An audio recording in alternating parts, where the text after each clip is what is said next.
There's 41, number 41. And the last ball is 42, 42. Now, 6 more ways to win with the Powerball. Here we go. Tonight's Powerball, number 15. Number 15, double check the numbers. After a Waffle House waitress gets a $0 tip, she receives a white envelope with her name on it. Inside is a winning lottery ticket and a chance for the young mother to build a house for her 9-year-old son.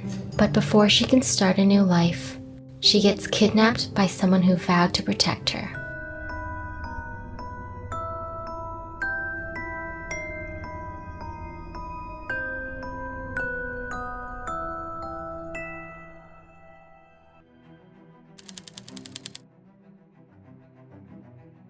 At 41 years old, Edward Seward retired early from his job as a restaurant manager.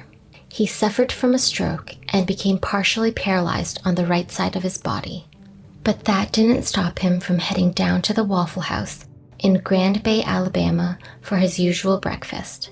To him, it was more than just a franchise famous for its pecan waffles and hash browns. It was a place where he knew the staff by name. Some days, he traveled to Florida and returned with unexpected souvenirs for them. Lottery tickets. One Saturday morning, Edward gave out 3 envelopes with tickets to a few Waffle House employees, Sandra Dino, Angie Tisdale, and Matthew Adams. The next day, he gave out 2 more envelopes to Jackie Fairley and Tonda Dickerson. Each envelope had their names on them. The tickets inside were worth $10 million. Over $15 million in today's dollars. It was the first time that Jackie received one, but not for Tonda. She didn't think much of it and didn't bother to open the envelope.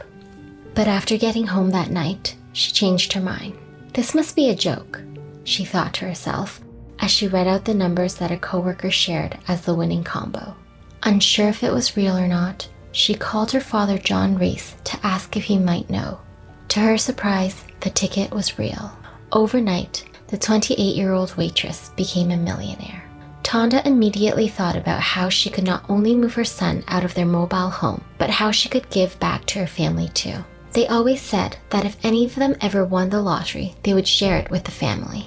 There was just one problem. Tonda didn't know how that would be possible. So Reese decided to call the Florida Lottery Commission for her and ask. Their instructions to him were clear. Do not sign the ticket. Period. He heeded their advice, but then called a lawyer he knew, Dwight Reed. The two of them discussed the idea of forming an S corporation called 9 Mill, where Tonda and her family would be shareholders and could store her winnings. 3 days later, the papers were signed. But by then, it was too late. Word got out about the family's newfound fortune that allegedly didn't belong to them.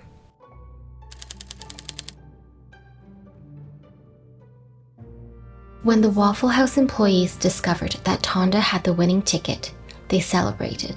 Like Tonda's family, they were a tight bunch and agreed that they would split the jackpot if any of them won. But Tonda had no recollection of having that conversation with them. Her answer to them was clear: finders keepers. Sandra, Angie, Matthew, and Jackie all felt betrayed and decided to take swift action. Not long after, Tonda received a call from a number she didn't recognize. My clients are entitled to 80% of the proceeds, a lawyer named Stephen Clemens told her. Unnerved, Tonda met with Florida lottery officials to sign her winning ticket as president of 9 Mill the next day. Instead of choosing the lump sum of over $15 million, she accepted 30 annual installments, a move that was generally seen as wise by financial planners. Tonda would never have to work again, or so she thought. While in Tallahassee with her family, Florida lottery officials delivered dreadful news. No payments would be made until her dispute with her coworkers was resolved. Unbeknownst to her, they had already started the paperwork to sue her. 1 month later, instead of moving out of her mobile home with her son, Tonda was forced to appear in court. It only took 45 minutes for the jury to decide. Her coworkers were entitled to her newfound wealth. I want a new wardrobe and a new car, Jackie told the press. I may work 2 days a week, Sandra admitted. Hellbent on building her son a new home, Tonda fought back and filed an appeal. It became the first of many problems that she would encounter, however, the least dangerous one.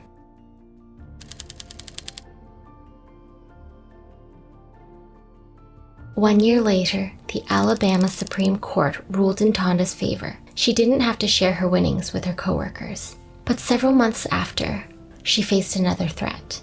I expected the employees to share any winnings and was promised a new truck if any of them won, Edward, the man who gave her the ticket, claimed in a lawsuit. He never told me anything about a truck, Tonda argued. Fortunately, a judge threw out Edward's lawsuit in 2002. But before Tonda could celebrate, she went missing.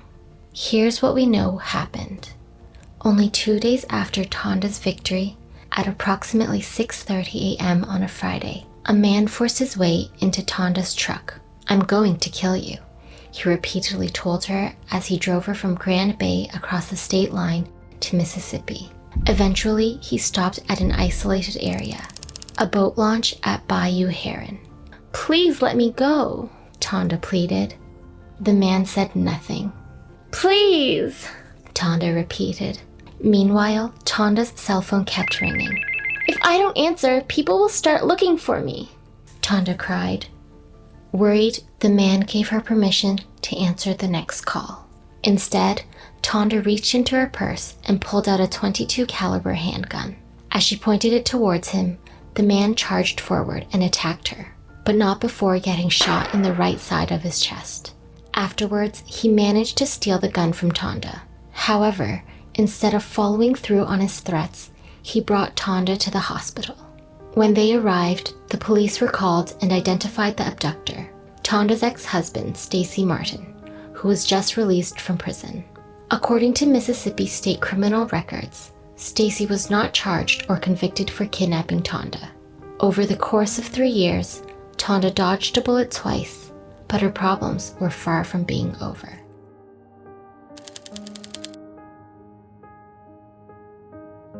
Six years later, the IRS took a peek at 9 Mills' finances. When they discovered that Tonda transferred shares to her family, they deemed it a gift and slapped her with a hefty bill. The amount was close to $1 million, on top of income taxes. Instead of paying it off, Tonda challenged the IRS. She claimed the transfer was not a gift because she had an agreement with her family that if they won the lottery, they would share the winnings. She also argued that if it was a gift, the value should be discounted based on the time value and the many legal claims that were made against her. 3 years later, the U.S. tax court came to a decision. Tonda was wrong, but she was right about one thing. The gift value deserved a discount based on the factors that she listed. So, in the end, Tonda had no choice but to pay up. Little is known about her today and how she spent the rest of her money. But according to reports, she allegedly filed for bankruptcy and now works as a poker dealer. This is the story of how a young mother was given a winning lottery ticket and nearly lost her life and every penny at the hands of greed.